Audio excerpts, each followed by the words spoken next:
El día de hoy yo quisiera continuar compartiendo con ustedes esta serie de enseñanzas que hemos titulado "Y no queréis venir a mí". Día de hoy, para los que anotan, ¿verdad? Sé que hay algunas personas que anotan y luego estudian en casa, lo cual me agrada. Hoy sería la parte 8b y sería nuestra segunda enseñanza acerca de la mayordomía. Yo quisiera dar inicio a esta enseñanza con ese verso, o con esos dos versos que hemos estado compartiendo desde el principio y de donde hemos tomado el título de esta serie de enseñanzas que está en el Santo Evangelio según San Juan, capítulo 5, verso 39 y 40. Este es Jesús hablando a un grupo de judíos y les dice: escudriñad las escrituras, o como también podría leerse correctamente, escudriñáis las escrituras, porque a vosotros os parece que en ellas tenéis la vida eterna, y ellas son las que dan testimonio de mí. E insistimos en cada reunión. Este verso es un verso que debería de penetrar no solo en nuestra mente, sino hasta lo más profundo de nuestro corazón. Y deberíamos de tratar de imaginarnos por un momento el dolor que había en el corazón de Jesús cuando Él dice: y no queréis venir a mí. Él sabía de dónde había venido. Él había dejado la gloria. Él había dejado un trono alto y sublime. Él había dejado la adoración de los ángeles y de los santos y se había hecho un ser humano para venir a salvar a la raza humana, al género humano. Y resulta que cuando viene desde la gloria y se hace hombre, se encuentra con que las personas que dice aquí no quieren venir a Él para tener vida eterna ahí. No nos cansamos de decirlo. No quisieron venir a Jesús no porque no podían, sino porque no quisieron. De modo que las personas no se condenan por falta de luz. Las personas se condenan por falta de voluntad. Amén. Y decíamos que habían una serie de razones por las cuales las personas no quieren venir a Jesús. Como es un acto de la voluntad de la persona, decíamos que hay una serie de razones y estudiamos 6 razones, ¿recuerdan? Y nos hemos detenido en la sexta razón por la cual las personas no quieren venir a Jesús para tener vida eterna en Él. Y decíamos a modo de recordatorio que la sexta razón es que las personas quieren ser salvos, quieren ser hijos de Dios, quieren ser hijas de Dios, quieren las bendiciones de Dios en la tierra y al morir quieren vida eterna. Pero acuérdense, no están dispuestos a aceptar las condiciones que nuestro Señor Jesucristo demanda o exige a todas aquellas personas que vienen a Él a buscarle como el Salvador. A todas aquellas personas que vienen a Él para ser lavados y limpiados de todos sus pecados. Porque insistimos, el Señor no quiere personas que vengan a Él confesándole sus pecados y suplicándole perdón y después diciéndole: Señor, creo que me has perdonado, ¿verdad? Muchísimas gracias, con un fuerte abrazo y adiós, me voy. Ahí te voy a venir a buscar cuando tenga un problemita. No, no, el Señor quiere que vengan y se queden ahí, postradas a sus pies, y que se rindan a Él. No solo que vengan por salvación, que se rindan a Él y que se entreguen a Él enteramente, incondicionalmente y para siempre. ¿Para qué? Para seguirle, para ser sus discípulos. Decíamos que no hay forma de ser creyente sin ser discípulo. Amén. Todo creyente es un discípulo. Porque desde el mismo momento que viene a los pies de Jesús para ser perdonado, se queda a los pies de Jesús para ser instruido. Se queda a los pies de Jesús para ser discipulado. Y le sigue como una oveja suya. Donde quiera que Él va, para amarle, para servirle, para obedecerle, para adorarle y para ser enseñado. Amén. Y hemos estado hablando como parte de esta razón, de cuáles son esas condiciones que el Señor Jesús ha establecido. No yo para nada, ni las personas que estamos acá, no para nada, sino el Señor Jesús. El Señor Jesús mismo Hemos estado viendo una serie de condiciones a su vez y estamos estudiando la séptima condición del discipulado que el Señor ha establecido. A toda aquella persona que viene a Él para ser perdonado, para ser perdonada y que debe ser su discípulo. ¿Y cuál es esa condición? Esa condición es ser solamente mayordomos, ser solamente administradores. Y eso es a lo que mucha gente se resiste. Aún más, dar cuentas de su mayordomía a Dios. En el Evangelio según San Lucas, capítulo 14, verso 33, cuando Jesús establece las demandas, establece esta demanda. Además de que Él habla de negarse a sí mismo y de tomar la cruz, que son demandas para ser un discípulo de Jesús. Dice, así pues, cualquiera de vosotros, ¿qué dice aquí? Que no renuncia a todo lo que posee, no puede ser mi discípulo. Y quiero leerlo de nuevo. Alguien dijo que este es uno de los versículos que menos le agrada a las personas. Pero yo quiero leerlo de nuevo porque está en la Biblia y lo pronunció el Señor Jesús como una condición del discipulado. Dice, así pues, cualquiera de vosotros que no renuncia a todo lo que posee, no puede ser mi discípulo. Yo creo que Jesús no puede ser más enfático cuando dice, ¿qué dice aquí? No puede ser mi discípulo. Amén. Claro está que cuando hablamos de renunciar a todo lo que poseemos, decíamos, no es traer las escrituras de la casa, del carro, algún solarcito por ahí, algún terrenito por ahí, de alguna empresa creada, a los pies de algún autonombrado apóstol o siervo de Dios, como enseñan muchos. Porque quiero decirles que este texto ha sido y está siendo tomado fuera de contexto para exigirle a las personas que para ser discípulos de Jesucristo tienen que traer todo a los pies del ungido, a los pies del siervo, a los pies del apóstol, lo cual no es cierto. ¿Por qué? Porque cuando Dios nos manda a renunciar a todo, es porque no solo nuestras vidas vienen a pertenecerle a Él, sino que todo lo que poseemos viene a pertenecerle a Él.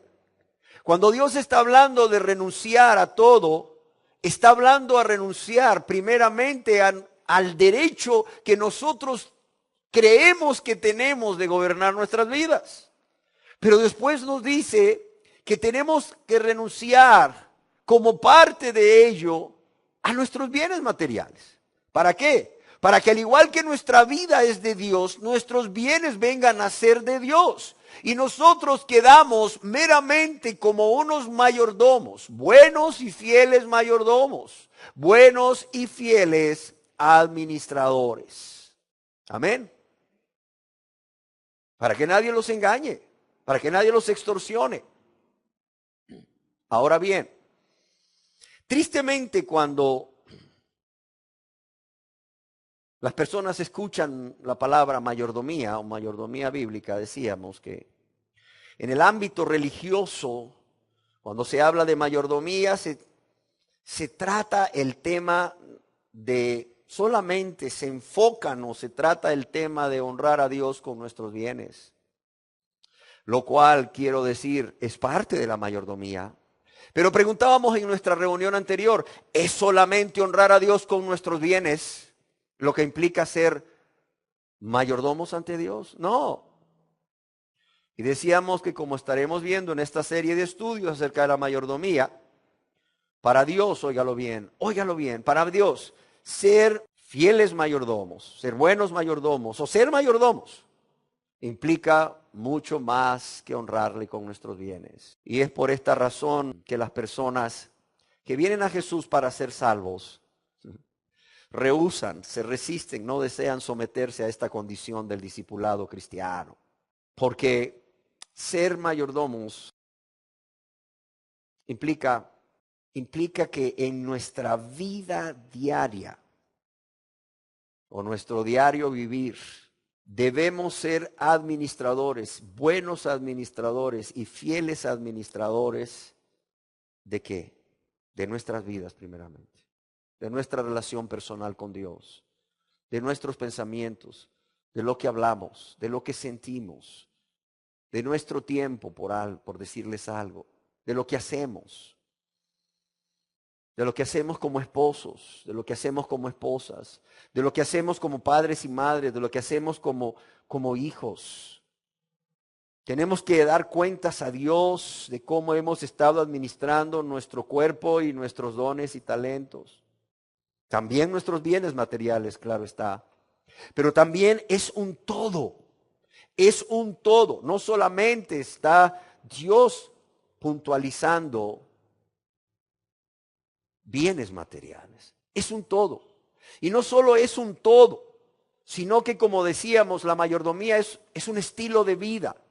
O sea, es un estilo de vida. Es algo que se vive a cada momento. Es algo que se vive en el día a día, en donde una persona primeramente reconoce y acepta el señorío de Jesucristo en su vida, óigalo bien. Y a partir de ese momento trabaja siendo guiado y dirigido por Dios, actuando solamente como un instrumento de Dios en la administración de todo lo que a Dios le pertenece en esta tierra. Todo lo que Dios ha creado y lo ha dado al hombre para administrarlo para beneficio de sí mismo, pero también para beneficio de los demás. Amén. Es por eso que cuando hablamos de mayordomía, tenemos que hablar primeramente de esa mayordomía o el ser mayordomos o administradores de ¿qué? De nuestras vidas. No podemos hablar de algo más. Aún no podemos hablar de que solamente somos meros administradores o mayordomos de nuestros bienes si primeramente no hablamos de que solamente somos mayordomos de la vida que Dios nos ha dado para vivirla, oiga bien, para Él. Para vivirla, para glorificarle y honrarle en esta tierra. O de lo cual, por cierto, vamos a darle cuentas a Dios. Así como Jesús en una de las parábolas nos habla de cómo un amo dijo a su siervo, da cuentas de qué, de tu mayordomía. Ahora, quizás usted se pregunte, bueno, ¿y por qué le voy a dar yo cuentas a Dios de cómo he vivido mi vida y cómo estoy viviendo mi vida? Si mi vida es mía, mi vida es mía y no solo eso, no quiero que nadie intervenga en mi vida. Y cuando dicen nadie, están incluyendo a Dios.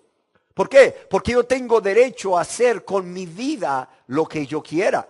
O sea, ¿por qué Dios tiene derecho a pedirnos cuenta de cómo estamos viviendo nuestra vida y de cómo hemos vivido esa vida que Él nos ha dado para vivirla para Él? Porque cuando decimos nuestra vida, realmente estamos hablando equivocadamente. Porque no es nuestra vida. ¿Es la vida de quién? Es la vida de Dios. Eso que llamamos nuestra vida le pertenece a Dios. ¿Por qué razón? Porque somos de Dios primeramente por creación. Porque Él nos creó. Para los que les gusta anotar allá en el Salmo 100, capítulo 100, verso 3, dice, Él nos hizo y no nosotros a nosotros mismos. Y algunas traducciones añaden, a Él nos hizo y no nosotros a nosotros mismos, y de Él somos nosotros. Es decir, nuestra vida, como la llamamos, no nos pertenece realmente. No es nuestra. Somos de Dios por creación, pero también somos de Dios por redención. Y si una persona ha nacido de nuevo, es decir, es una nueva criatura, si una persona es salvo, es salva, es un verdadero cristiano o una verdadera cristiana, y discúlpeme que hable de verdadero creyente o verdadero cristiano, porque no todo el que dice Señor, Señor entrará en el reino de los cielos, y eso lo podemos ver hoy en día. No todo el que dice ser cristiano es cristiano, tristemente. Pero si una persona nacido de nuevo es salva, es un verdadero cristiano, una verdadera cristiana, yo quiero decirle que no solamente es propiedad de Dios por creación, no solo es propiedad de Dios porque Él lo creó o la creó, sino que le pertenece a Él porque Dios le ha redimido. ¿Y qué quiere decir eso de que Dios le ha redimido? Bueno, quiere decir que esta persona, habiendo sido creada por Dios, como bien nos dice Dios en su palabra a través del profeta Isaías, un día decidió de manera consciente y voluntaria descarriarse como oveja. Todos nosotros, dice, todos sin excepción, todos nos descarriamos como oveja, cada cual se apartó por su camino, y esta persona es una de ellas. Esta persona se descarrió y esta persona se apartó escogiendo su propio camino, no el camino de Dios, escogiendo el camino ancho que lleva a la perdición. Y luego se encuentra en un punto de no retorno, en un punto donde esta persona ya no puede hacer nada por ella misma para volver a Dios. Y es ahí donde Dios en su amor y misericordia nos da un Salvador. Dios en su infinita misericordia envía a Jesús para ser ese Cordero de Dios que quita el pecado del mundo, para ser esa persona quien siendo verdadero Dios se hace verdadero hombre. ¿Para qué? Para dar su vida por nosotros en nuestro lugar, para recibir el castigo que debíamos haber recibido nosotros y para pagar esa deuda que no podíamos pagar a Dios por haber violado, por haber quebrantado su ley, desobedeciéndola tantas veces.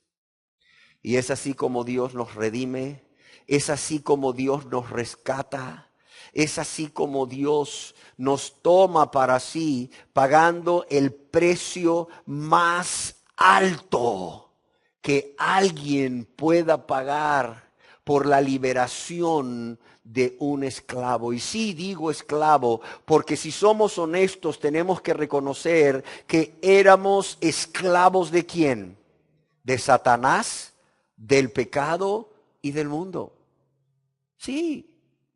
Pero viene Dios a pagar el precio más alto que jamás se haya pagado por la liberación de un esclavo. Y es así como Él nos rescata, nos toma para sí, nos redime. Y es que nunca debemos olvidar que alguien que ha nacido de nuevo, alguien que es un verdadero cristiano, es una persona que no solo ha pasado de muerte a vida, que no solo ha pasado de las tinieblas a la luz, que no solo ha pasado del poder de Satanás a Dios, que no solo ha pasado de ser un enemigo de Dios a ser un hijo o una hija de Dios, sino que también ha reconocido en su humillación a Dios y en su rendición a Dios que ha sido un necio, que ha sido una necia al querer vivir su vida para sí mismo o para sí misma. Y es en ese momento de la conversión que renuncia al egoísmo y se entrega y se da a Dios enteramente o por entero, incondicionalmente y para siempre, es decir, en todo tiempo, en todo lugar y en toda circunstancia. Y es que, amados y amadas, yo quiero que nos quede bien claro hoy que Dios desea que antes que nosotros le demos, Él desea que nos demos a Él. Amén. Yo quiero que nos lo aprendamos. Dios desea que antes que le demos, nos demos. Una vez más. Dios desea que antes que le demos, nos demos. ¿Y por qué quiero insistir en esto? Porque hay millones de personas que dicen ser cristianas, que dan, pero no se dan. Sí. Hay personas que dicen ser cristianas y dan X, Y o Z cantidad de dinero o bienes a una organización religiosa Porque ellos creen que le están dando eso a Dios, cuando primeramente no se han dado a Dios, no se han convertido a Dios a través de un verdadero arrepentimiento y de una fe en Jesús como su único y suficiente Salvador.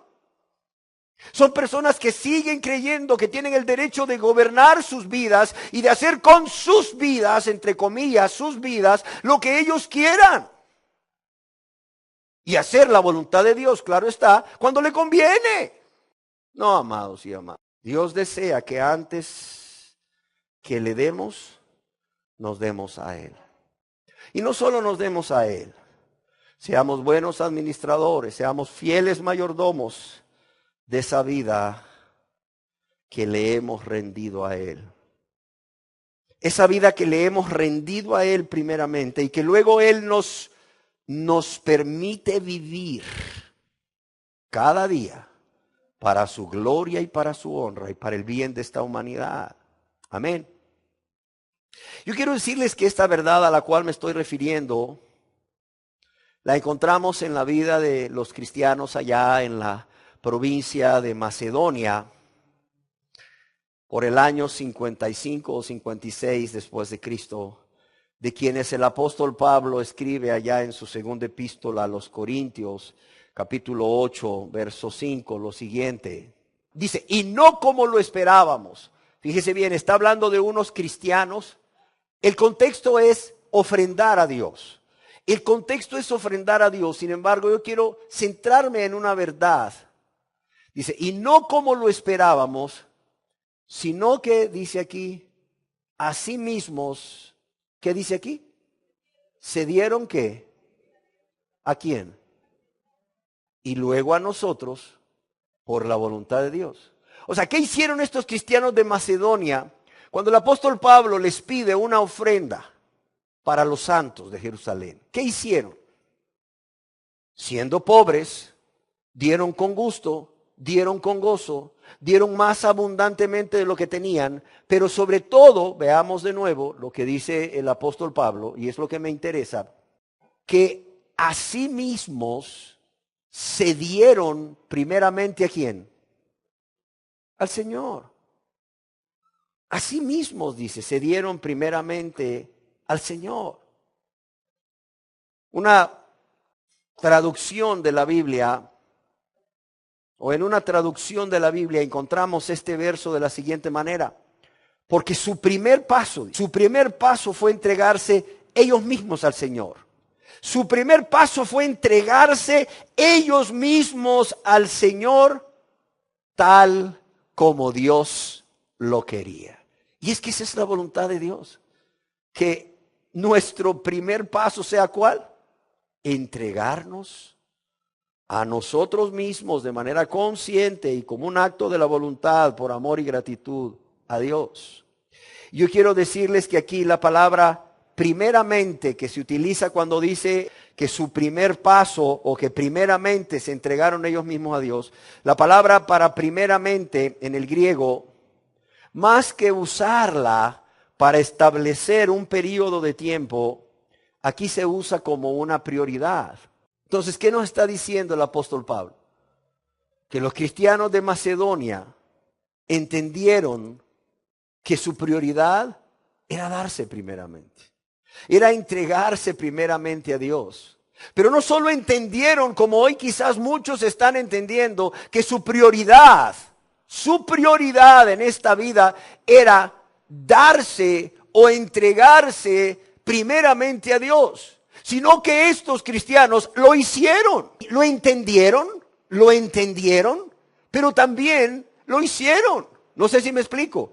O sea, actuaron conforme a la voluntad de Dios. ¿Por qué? Porque Dios así lo quería, punto. Yo quiero decirles que esto que hicieron nuestros cristianos de Macedonia es lo que Dios espera que todas las personas hagan. Es lo que Dios espera de todos los aquí presentes. Eso es lo que Dios espera. En 1831, Carlos Haddon Spurgeon, predicando al respecto, dijo: esa gente de Macedonia dio más que dinero. Se dieron a sí mismos. Pablo escribe, asimismo se dieron primeramente al Señor y luego a nosotros por la voluntad de Dios. Y escribe Spurgeon, esa fue la mejor dádiva. Esa fue la mejor dádiva. Fue mejor todavía que las dos blancas de la viuda pobre. ¿Se acuerdan de cuando Jesús estaba en el templo sentado frente ahí al lugar donde depositaban las ofrendas? Cómo llegaba gente y daba abundantemente, pero daba, dice Jesús, de lo que le sobraba. Y llegó una viuda pobre y dio dos blanquitas.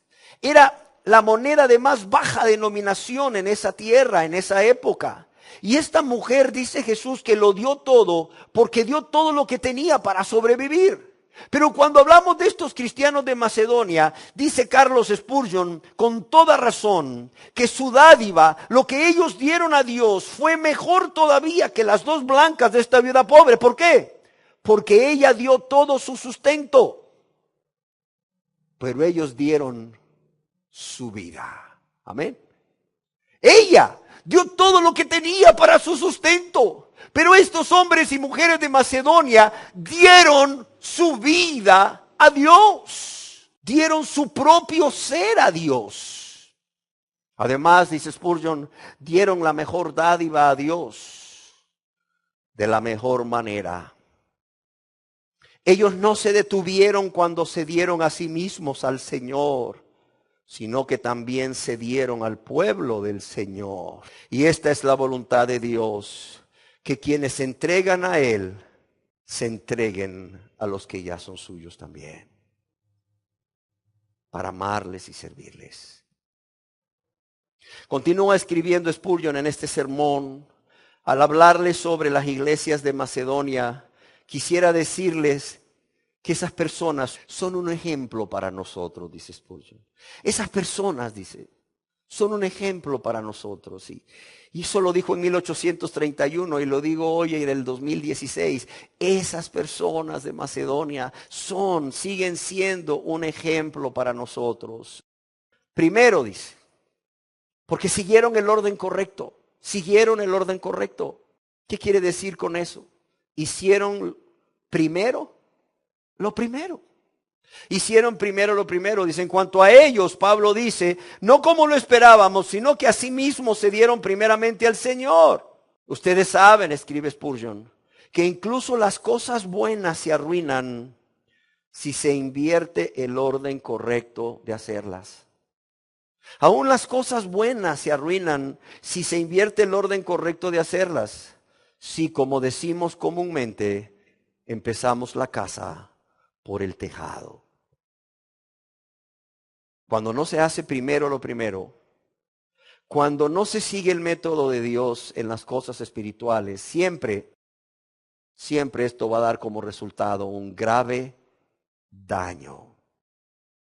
No hay nada como hacerlo debido en el orden debido. Hagan lo que Cristo les dice que hagan, pero háganlo como Cristo les dice que lo hagan. Y así vemos cómo estos creyentes macedonios hicieron primero lo primero. Primero se dieron a sí mismos al Señor y a continuación se dieron a la iglesia de Dios. Y él dice, qué importante es que primero se aseguren de que pertenecen a Cristo. Y escribe Spurgeon, entréguense a Él, confíen en Él. Eso es lo primero. Todo lo demás ocupa un humilde segundo lugar en comparación con lo otro. Entregarnos al Señor es lo primordial. Eso le da validez a lo que viene después. Si no viniese primero lo primero, lo segundo, dice, no serviría para nada. Es decir, si primero no hubiera una entrega de nosotros mismos a Dios, cualquier cosa que hagamos para Dios no sirve. Si primero no viene una entrega de nosotros a Dios, el orar no tiene sentido, el leer la Biblia para nada sirve, para nada aprovecha. El dar ofrendas a Dios para nada aprovecha, el servirlo para nada aprovecha, el predicar para nada aprovecha. Hagas lo que hagas, según tú para Dios, para nada aprovecha. Si no has hecho lo primero, lo primordial, tu prioridad, entregar tu vida a Dios. Y escribe Spurgeon, el hombre que actúa de esa manera se engaña a sí mismo. Yo quisiera que pusiéramos atención a las palabras de este hombre de Dios. Dice, el hombre que actúa de esta manera, que cree que puede darle a Dios de todo y hacer todo para Dios sin darse, dice, se engaña a sí mismo. Se engaña a sí mismo. Y este hombre agravia a Dios, agravia a la iglesia y se agravia a sí mismo. Y es por ello un ofensor triple. 1831. Pero cuán olvidada ha estado esta verdad. Cuán olvidada ha estado en los sermones. Cuán olvidada ha estado desde los púlpitos. ¿Por qué? Porque esto no agrada a las personas. Esto de condiciones para el discipulado, esto de renunciar a todo, esto de mi vida no es mi vida, o sea que no puedo hacer yo con ella lo que quiero porque pertenece a Dios por creación y bueno, si soy cristiano por redención. Esto de que lo primero que tengo que hacer es convertirme. ¿Por qué? Porque Dios no va a recibir nada de nadie que primeramente no se haya dado a Él. Eso no gusta, no cae bien a la gente. Eso les cae como un balde de agua fría. ¿Por qué? Porque han venido comprando su salvación a través de dar o a través de hacer. No sé si me explico. Son personas que por largo tiempo han venido, ¿verdad?, creyendo que están ganando méritos asistiendo a los domingos a la iglesia o a cualquier otro día de reunión, orando, leyendo la Biblia, dando una ofrenda ahí para que se extienda el reino de Dios o para que se haga misericordia. O por qué no, leyendo la Biblia, predicando la palabra, yendo a visitar a los huérfanos, a las viudas, a los enfermos. Son gente que durante muchos años han venido de alguna manera engañándose a sí mismos, pero también siendo engañados por otros, de que por hacer todo esto están como haciendo méritos delante de Dios. Y que Dios por eso ya los ve mejor, ya no los ve tan malos, ya están más cerca del perdón. No, están tan lejos del perdón como cuando estaban en sus borracheras, en sus adulterios, en sus orgías, en sus mentiras, etcétera. Están tan lejos. Se han moralizado ciertamente, sí. Han renunciado a algunos pecados ciertamente, sí. Pero todavía hay un corazón no convertido, no regenerado. Un corazón que sigue siendo amador de sí mismo más que de Dios. Amador de los deleites temporales del pecado. Amador del mundo y las cosas del mundo. En mayor o menor grado, pero amador. Y no aman a Dios. Pero es necesario escuchar estas palabras. Es necesario escucharlas, aunque no gusten. Cómo deseo que todos aquí podamos entender. Dios no va a recibir nada, absolutamente nada, de toda persona que aunque diga ser cristiana, no se ha rendido a Dios enteramente y para siempre. No se ha convertido a Dios a través de un sincero arrepentimiento y una fe en Jesús como su único y suficiente Salvador. Y le ha hecho su Señor. Meditando acerca de esta enseñanza, yo decía, Señor, dame un ejemplo. Dame un ejemplo de cómo nuestra vida no nos pertenece, sino que es tuya y solo somos mayordomos o administradores de esta vida que tú nos concedes para vivirla para tu gloria, para tu honra y para el bienestar de todos. Y el Señor me mostraba, ¿saben a quién? Al apóstol Pablo. Aquel hombre de Dios que en su epístola a los Filipenses, en el capítulo 1, verso 21, escribe, ¿qué dice? Porque para mí, ¿qué? El vivir es ¿quién? Es Cristo. Y el morir es ganancia. Centrémonos en la primera parte. ¿Qué decía el apóstol Pablo? A ver, señor Pablo, ¿cuál es su razón de vivir? ¿Cuál es su propósito en esta vida? O sea, ¿qué le impulsa? ¿Qué le motiva a vivir esta vida? Y él contestaría, para mí, el vivir es ¿quién? El vivir es Cristo. Para mí, solamente hay una razón por la cual debemos vivir en esta tierra. Una sola. ¿Predicar el Evangelio, señor Pablo? No, aunque debemos hacerlo. ¿Dar de nuestros bienes a Dios? No, aunque debemos hacerlo. ¿Servir a Dios? No, aunque debemos hacerlo. La única razón por la cual estamos en esta tierra, aún con vida, es ¿para qué? Para vivir esta vida, ¿para quién? Para Cristo, para Dios. Una versión de la Biblia lo traduce: para mí. Vivir significa vivir para Cristo. ¿Qué quiso decir el apóstol cuando escribió esto? Seguramente que quiso expresar más de alguna cosa, pero yo quisiera referirme a dos. La primera, ya lo dije, que su razón de vivir era vivir para amar a Cristo, para adorarle, para honrarle, para darle gloria, para agradarle en todo, obedeciéndole, sirviéndole y predicando a todos las buenas nuevas de salvación. Predicando a todos acerca de ese precioso y bendito Salvador. Pero otra cosa que seguramente quiso decir el apóstol Pablo es que mientras él vivía en esta tierra, no solo su razón de vivir era vivir para Cristo, sino que él era propiedad ¿de quién? De Cristo. Y es que ese es el problema. No entendemos. Oye, ¿de quién es esta Biblia? Es mía. ¿De quién es este lápiz? Esta pluma. Es mía. Y nadie puede dudarlo, es mía. ¿Pero de quién es mi vida? Muchos contestan, es mía.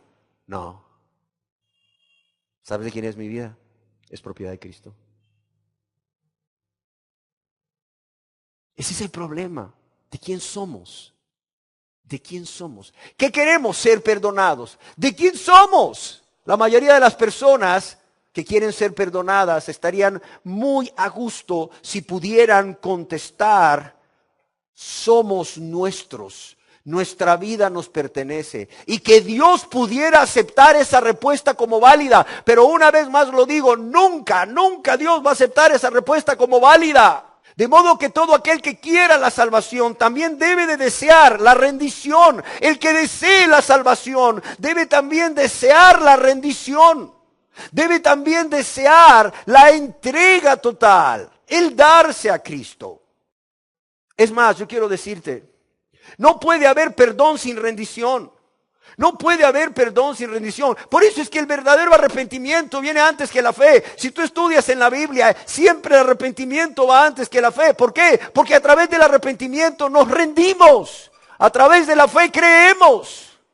Llegamos a un Salvador llenos de pecado, pero dispuestos a rendirnos a Él y a renunciar, a aborrecer todos esos pecados. Eso es arrepentimiento. ¿Eso salva? No, pero prepara tu corazón para que el Salvador venga a morar en Él. No hay salvación sin rendición, olvídense. No la hay, no existe. Por eso es que la gente no quiere convertirse. La gente quiere hacer una oración de aceptar a Cristo, pero no quiere convertirse. Y aclaro, la oración de aceptar a Cristo no es igual, no es sinónimo a convertirse. Mucha gente hace la oración, pero no se convierte, punto. Y la gente está dispuesta. ¿Quién quiere pasar al frente? Por favor, aquí. Póngase de rodillas. Repita conmigo. O no pase ni siquiera. Solo ahí en su asiento. Repita conmigo. Señor, Señor, te recibo como mi único suficiente Salvador. Perdóname. Todo mundo lo hace. Todo mundo lo hace. Yo lo hice hace muchos años. Para llegar con vergüenza a Dios. Con un corazón contrito y humillado. Y para pedirle perdón de haber hecho esa oración. Diciéndole: Señor, ¿quién era yo para decirte te recibo? Con un corazón que era una letrina llena de pecados malolientes. Señor, perdóname. ¿Cómo me atreví a invitarte a morar en mi corazón lleno de maldad, lleno de egoísmo? Pregunta: ¿quién se quiere convertir? La gente carraspea y dice: me dio gusto verle, nos vemos otro día. Seguramente no va a ser en el cielo.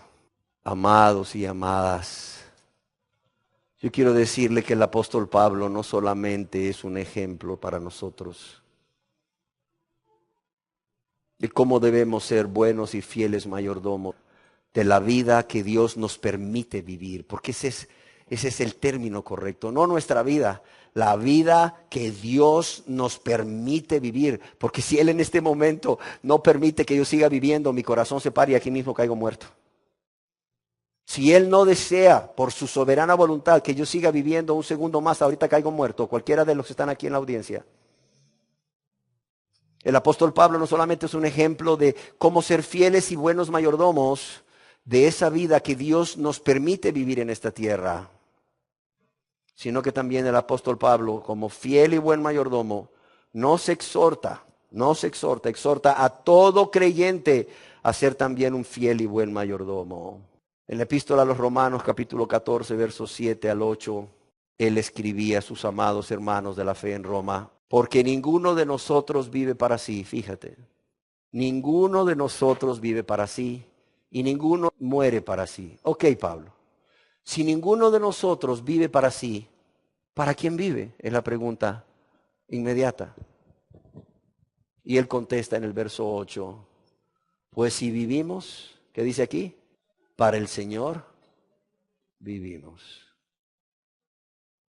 Y si morimos, dice, para el Señor morimos. Amén. ¿Por qué razón? Porque sea que vivamos o que muramos, no somos nuestros. ¿Somos de quién? Somos del Señor, dice del Señor somos. Y en Primera de Corintios, capítulo 10, verso 31, ¿qué nos escribe al respecto? Dice, sí pues coméis y bebéis. ¿Y qué dice aquí? O hacéis otra cosa, cualquier cosa. Hacedlo todo, ¿para qué? Para la gloria de Dios. ¿Saben qué es ser buen mayordomo de la vida que hemos entregado a Dios, pero que Dios nos ha permitido o concedido que la vivamos?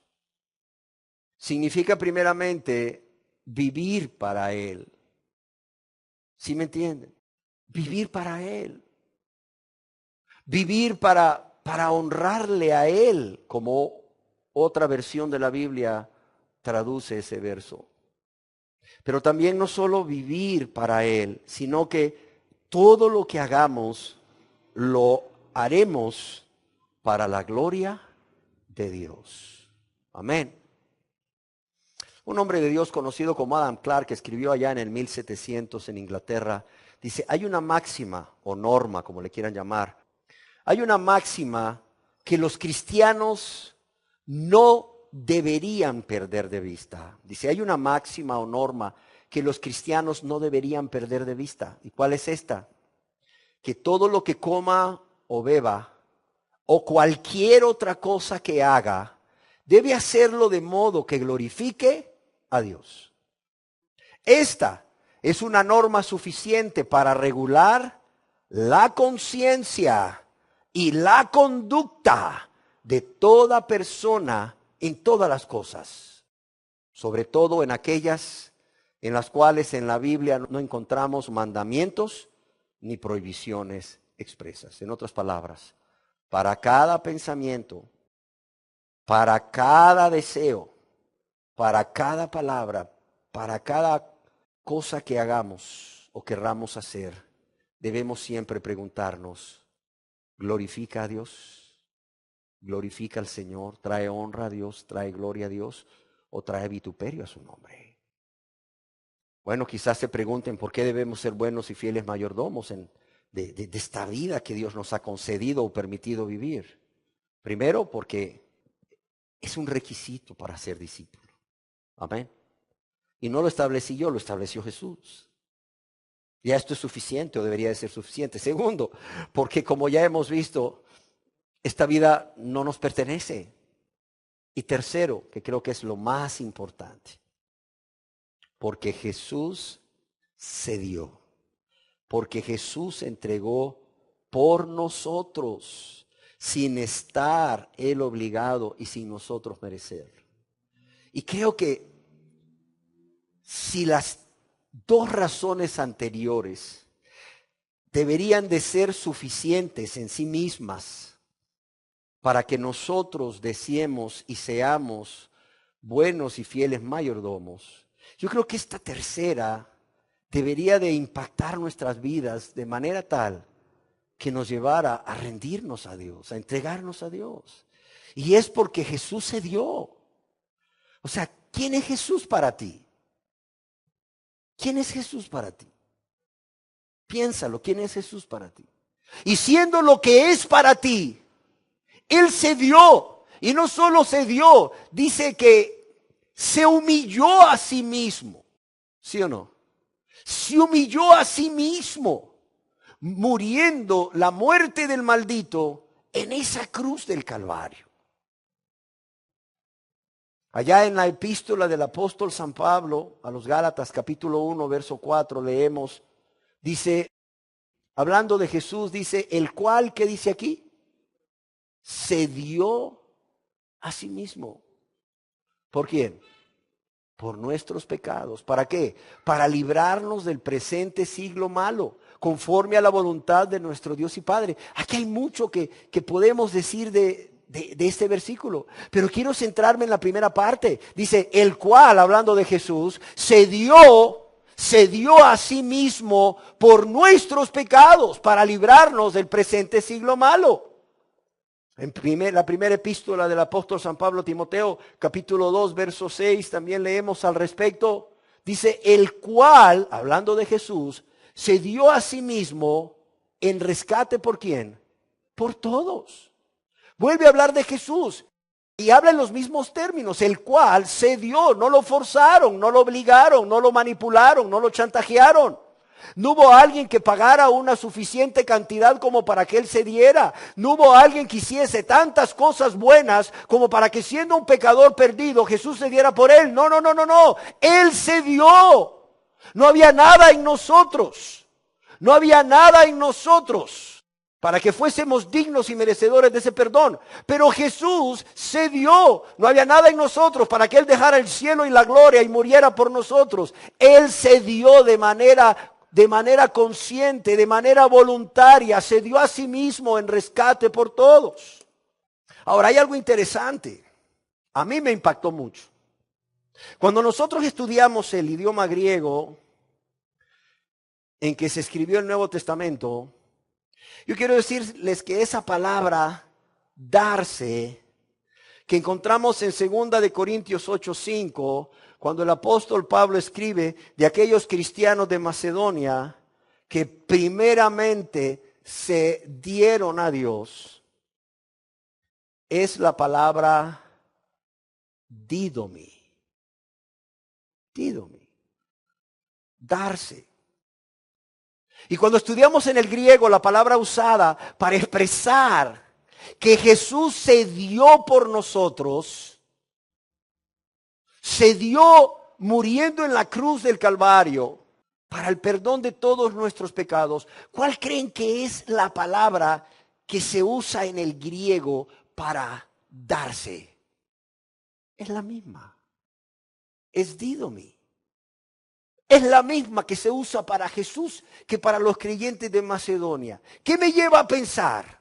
Me lleva a pensar que cuando una persona, cualquier persona, no importa cuán perversa, malvada, pecadora haya sido, cuando una persona realmente cree que Jesús se dio, se entregó por él o por ella, se entregó por él o por ella para morir en su lugar, para que esa persona pudiese ser perdonada por Dios, el fruto natural es darse a Dios. Cuando cree que Jesús se dio por él o por ella, el fruto natural es uno solo, es didomi. Jesús didomi, yo didomi. Jesús se dio, yo me doy. ¿Sí me entienden? Es lo natural. Ahora, ¿por qué Jesús se dio a sí mismo por nuestros pecados? ¿Por qué se dio a sí mismo en rescate por todos? La respuesta la encontramos en la Biblia misma, en la epístola del apóstol San Pablo a los Efesios, capítulo 5, verso 2. Dice, y andad en amor. Todo lo que hagáis sea motivado por el amor. Eso es lo que está diciendo el apóstol. Todo lo que pienses sea motivado por el amor. Todo lo que digas sea motivado por el amor. Todo lo que hagas, que sea motivado por amor a Dios y a tu prójimo. Pero mira lo que dice después, dice, y andad en amor como también Cristo, ¿qué dice? Nos amó. Oye, ¿por qué Pablo sufrió tanto y perseveró hasta el fin? Porque estaba consciente de una sola verdad, de muchas, pero una sola era la que predominaba. Me amó a mí mismo, me amó a mí, me amó siendo un pecador, siendo el primero de los pecadores, pensaría Pablo. Me amó y se entregó a sí mismo por mí. Y es la verdad que a ustedes y a mí nos debe de motivar a vivir cada día para Él hasta el final. Y si tú no te has entregado a Él, a entregarte, a rendirte, a darte a Él. Dice, andad en amor como también Cristo, ¿qué? Nos amó. ¿Y qué hizo porque nos amó? Y se entregó a sí mismo por nosotros. ¿Por qué se entregó a sí mismo por nosotros? Porque Él se dio por nuestros pecados, en rescate por muchos. ¿Por qué? Nos amó. Porque nos amó. No hay otra respuesta. ¿Y saben para qué? Para que ese amor nos atraiga y nos lleve a enamorarnos de Él. Para que ese amor nos atraiga y nos lleve a enamorarnos de Él enteramente y para siempre. Yo me pregunto a mí mismo, y hágase usted la misma pregunta, ¿cuán egoísta tiene que ser un corazón para que cuando es expuesto a estas verdades del gran amor de Jesús por él o por ella, el corazón siga siendo egoísta? El corazón no se quebrante lo más mínimo. O sea, yo me pregunto también, no solo cuán egoísta, cuán duro tiene que ser un corazón que al escuchar estas verdades acerca de cómo Jesús, siendo quien era, se hizo un ser humano para morir por nosotros, por nuestros pecados, para limpiarnos y lavarnos de nuestros pecados y morir en esa cruz, esa muerte tan dolorosa, tan terrible, tan vergonzosa. Y ese corazón, a pesar de conocer estas verdades y creerlas, siga igual de duro. La verdad, yo me pregunto, ¿por qué? Ese es el corazón de muchas personas. Es el corazón de muchas personas. Quizás tú digas, no, ese no es mi corazón. Yo te pregunto, ¿ya te entregaste a Él? ¿Ya te dídome a Él? ¿Ya te entregaste a Él enteramente y para siempre? No, pues todavía no. Usted sabe que es que hay algunas cositas que me hacen falta, pero ya estoy en esto. ¿Sabes qué? Tú sigues teniendo un corazón egoísta. Tú sigues teniendo un corazón duro, más duro que esta tabla. No, pero es que usted no sabe cuánto me quebranto cuando le alabo. Usted no sabe cuánto lloro cuando pienso en el amor de Jesús. Ya te entregaste a Él. Ya te entregaste a Él enteramente y para siempre. Ya renunciaste a ese derecho que tú siempre has creído que has tenido de gobernar tu vida. Ya solo eres un mayordomo bueno y fiel de la vida que Él te ha concedido vivir en esta tierra. Bueno, todavía no, la verdad, pero ahí la llevo. Ya voy de gane, ya estoy más cerca. Estás igual de lejos e igual de perdido y de perdida. Y tu corazón sigue igual de duro, igual de egoísta que al principio. No te engañes. Uy, qué duro es este pastor. Es la verdad, no te quiero engañar. Quiero que si no te conviertes, cuando estés en el infierno, te acuerdes de mí y digas, y este hombre me lo dijo. Pero no quiero que me andes buscando en el infierno porque no te lo dije. Porque si yo callara estas cosas, ¿sabes a dónde iría? Al infierno igual que tú. Que al oírlas no te conviertes. que al oírlas sigues con este corazón duro, que al oírlas sigues con este corazón egoísta. No. Mejor prefiero que tú en el infierno te acuerdes de mí, que te lo prediqué, y no que en el infierno me andes buscando ahí, levantando cabeza aquí. No es el pastor Luis, no es el pastor Luis. ¿Y que quién anda buscando? A un mentado Luis Peralta. ¿Por qué? Porque era mi pastor y nunca me dijo esto. No. Si no te conviertes es porque no quieres venir a Él para tener vida. Y no quieres venir a Él porque no estás dispuesto a someterte a esas condiciones que Él ha establecido para ser discípulo, para ser una discípula. Y una de ellas es esta. No quieres renunciar a tu vida.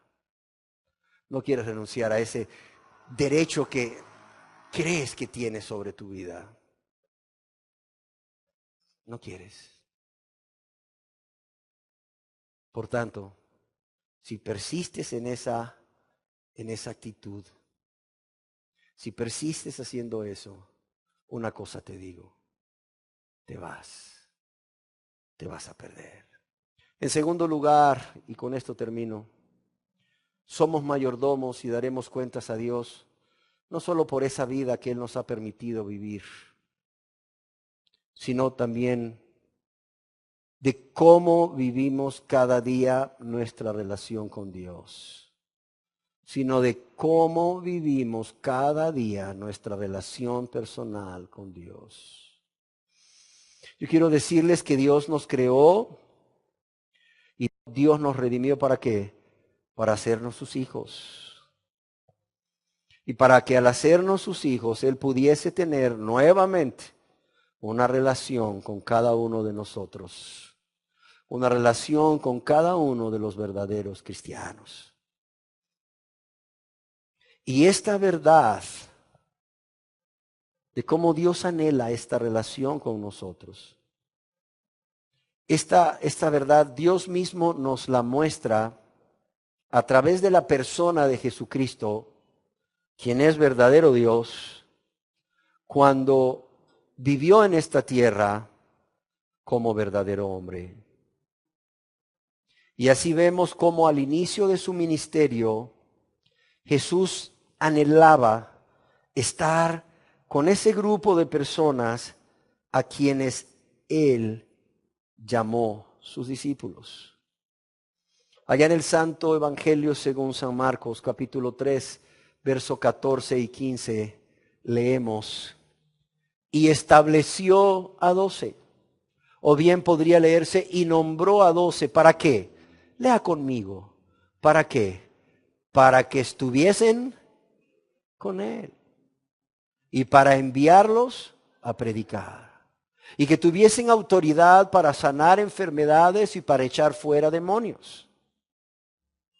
Pero yo quiero que seamos observadores y veamos cómo estableció a 12 o nombró a 12 primeramente, primordialmente, ¿para qué? Para que estuviesen con Él. Antes de enviarlos a predicar, antes de que tuviesen o antes de darles autoridad para sanar enfermedades y echar fuera demonios, Él los nombró ¿para qué? Para que estuviesen con Él, para estar en comunión o para estar en esa relación de compañerismo o en esa relación de amistad íntima o muy cercana. Y además de eso, no lo podemos negar, para instruirlos.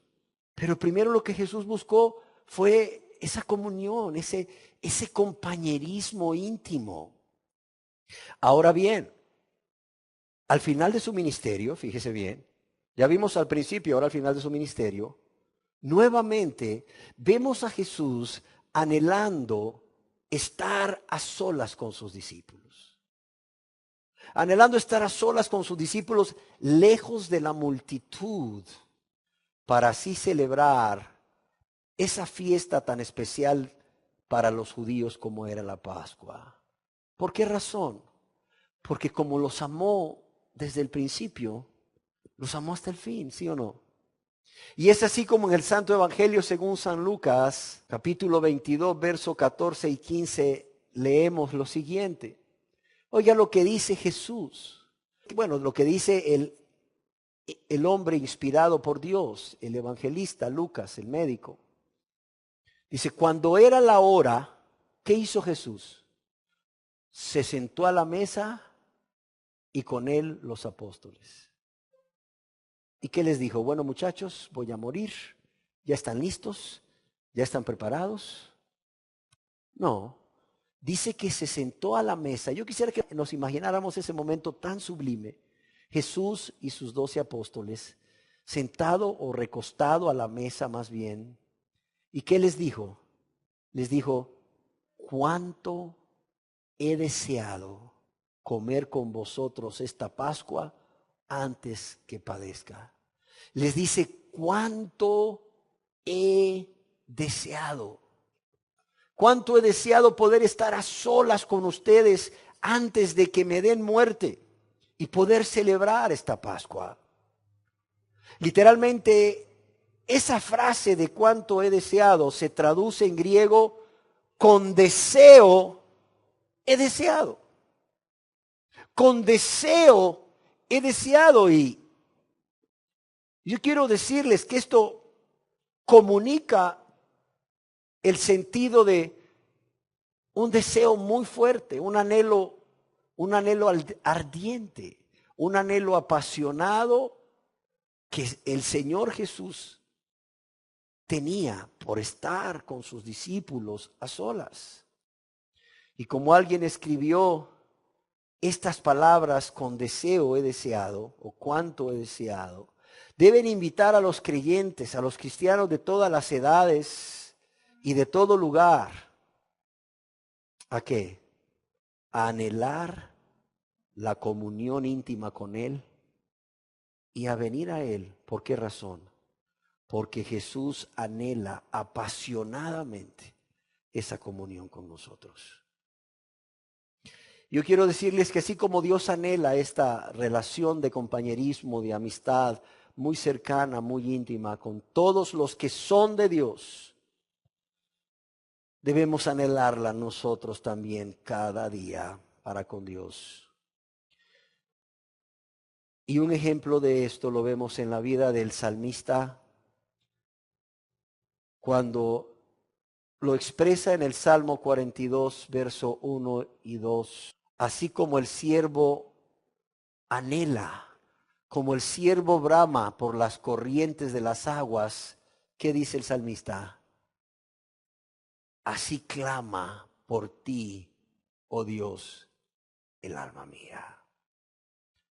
Una forma de traducirlo es como el siervo anhela las corrientes de las aguas, así te anhelo a ti, oh Dios. Oiga las palabras de este hombre. Como el siervo anhela las corrientes de las aguas, así te anhelo a ti, oh Dios. Yo quiero que cerremos nuestros ojos para meditar, solamente para meditar. Y para meditar en lo que voy a preguntarte, y es, ¿cómo has ejercido tu mayordomía sobre la vida que Dios te concede para vivirla para Él, para su honra y su gloria y el beneficio tuyo y de toda la humanidad? ¿Cómo la has vivido? A ver, sé honesto, sé honesta. ¿Cómo la has vivido? ¿Cuál ha sido tu prioridad? ¿Tu prioridad ha sido entregarte a Dios y renunciar al pecado porque lo aborreces por todas sus consecuencias para Dios? ¿Cómo le ha dolido en su corazón y para con tu prójimo? ¿Cómo has lastimado a tu prójimo? Piénsalo. ¿Ha sido tu prioridad entregarte a Dios o todavía sigues con un pie en el mundo y queriendo tener un pie en las cosas de Dios? A ver, piénsalo. Sé honesto, sé honesta. ¿Cómo está tu vida ante Dios? Y mira que te lo pregunto hoy. Un día te lo va a preguntar Jesús. Un día te lo va a preguntar Jesús. Y ese día ya no va a haber oportunidad. Oh, ya hay oportunidad. Primeramente hay oportunidad para ser honesto contigo mismo y contigo misma. De cómo has estado viviendo tu vida. ¿Cuál es tu prioridad, vaya? ¿Cuál es tu prioridad? ¿Entregar tu vida a Dios? ¿O tu prioridad es es tu relación conyugal. Y no estoy diciendo que sea malo amar a tu esposo o a tu esposa, cuidar de tu esposo y de tu esposa, siempre y cuando estés amando a Dios con todo tu corazón, tu alma, tu mente y tus fuerzas, en primer lugar, y en segundo lugar a tu prójimo como a ti mismo. Siempre y cuando Dios ocupe el primer lugar en tu vida. ¿Cuál es tu prioridad? ¿Entregar tu vida a Dios enteramente y para siempre y vivir esa vida rendida cada día? ¿O ser padre o ser madre? ¿Cuál es tu prioridad? ¿Cuál es tu prioridad? ¿Entregarle tu vida a Dios y ser un buen y fiel mayordomo al administrarla cada día? ¿O tu trabajo? Tus metas en tu trabajo, tu aumento de sueldo, ¿cuál es tu prioridad? Tu ascenso, ¿cuál es tu prioridad? ¿Cuál es tu prioridad? ¿Entregarle tu vida a Dios o trabajar para construir tu propia casa, para tener tu propia casa, para comprar tu propia casa, tu propio carro, lo que sea? Aquello que siempre has soñado tener. ¿Cuál es tu prioridad? Sé honesto, sé honesta. Hoy puedes decir con honestidad, mi prioridad ha sido todo eso y no ha sido entregarme a Dios, porque mi vida testifica, mis pensamientos, mi manera de hablar, mi manera de actuar testifica que no me he entregado a Dios. Para que entonces hagas un alto en tu vida y te arrepientas, renuncies a toda esa vida de maldad y de pecado. Por amor a Dios, primeramente, por amor a tu prójimo. Porque ya no deseas seguir ofendiendo y lastimando a Dios, seguir produciendo dolor a Dios en tu corazón y a tu prójimo también. Pero no solo para que te arrepientas, el arrepentimiento no salva, sino también para que una vez arrepentido, arrepentida, creas en Jesús. En que al morir Él en esa cruz murió en tu lugar para recibir el castigo que tú debías recibir por haber violado tantas veces la ley de Dios. Por haber pecado y ofendido tantas veces a Dios y a tu prójimo. Y cree, no solo que Él es tu Salvador, porque dio su vida por ti, sino que Él te perdona en ese momento. Que tú decides confiar en Él. Porque el día del juicio del trono blanco ya no va a haber oportunidad. Solo va a haber una sentencia. ¿Por qué? Porque el Cordero de Dios ya no será más Cordero de Dios que quite el pecado del mundo, sino que será el juez de toda la tierra, el juez tuyo. Y hoy tú puedes decidir si eres honesto, si eres honesta, y vienes a Jesús como el Cordero de Dios, que puede y quiere, oírlo bien, puede y quiere perdonarte todos tus pecados. O te enfrentas a Él más bien, te enfrentas a Él como tu juez. Como tu juez. El que va a emitir una sentencia de culpable. Apártate de mí, no te conozco, hacedor de maldad. Piénsalo, piénsalo. Mira, hoy no te engañes ni te justifiques por los cambios que has hecho en tu vida, ni por lo que has dado. Donde lo hayas dado. Hoy piensa en esta pregunta. ¿Qué ocupa tu prioridad en tu vida? Y aquello que ocupe tu prioridad en tu vida va a testificar si eres un buen y fiel mayordomo o no. Así de sencillo. O no. O no. ¿Cómo has vivido esa vida? ¿La has vivido para ti, egoístamente? Para satisfacer los deseos de tu carne, de tus ojos, en contra de la voluntad de Dios y para la vanagloria de esta vida, o para amar al mundo y las cosas del mundo que son temporales, que aquí se quedan. Quizás para hacer tu voluntad y amarte más tú mismo, tú misma que a Dios. O realmente has decidido convertirte a Dios, entregar tu vida a Dios. Una respuesta que según la honestidad con que se conteste, tendrá consecuencias eternas. O vida eterna o condenación eterna. Tú decides. Tú decides si vas a ser honesto hoy, honesta hoy, o te vas a seguir engañando a ti mismo, a ti misma, justificándote con parches, ahí con remiendos de trapo nuevo en tela vieja? ¿O dices, me voy a quitar la máscara? No me importa lo que la gente diga, no me importa lo que la gente piense. Soy un pecador que no ha sido redimido hasta el día de hoy. Soy una pecadora que nunca ha sido perdonada. ¿Por qué? Porque le he puesto condiciones a Dios para obtener su salvación, pero no me he entregado a Dios para que Él me salve. Gracias te damos, Señor. No solo por permitirnos compartir una enseñanza más de la mayordomía, sino porque has hablado al corazón de cada persona aquí, Señor. La respuesta puede ser, o reciben tu palabra o rechazan tu palabra. O reciben tu palabra para vida eterna o rechazan tu palabra para condenación eterna. Señor, mi ruego es uno, que todos aquí que no se han dídome a ti, que no se han dado a ti, que no se han entregado a ti, como tú te diste por cada uno de ellos. Hoy sean honestos, sean sinceros, y no les importa el que dirán, sino que hoy mismo vengan a tu presencia, en este lugar o fuera de este lugar, no importa.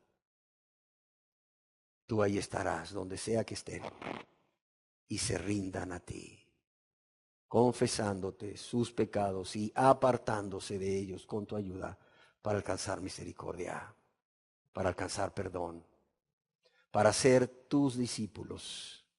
Padre, yo te lo ruego en el nombre precioso de tu Hijo amado Jesús. Amén.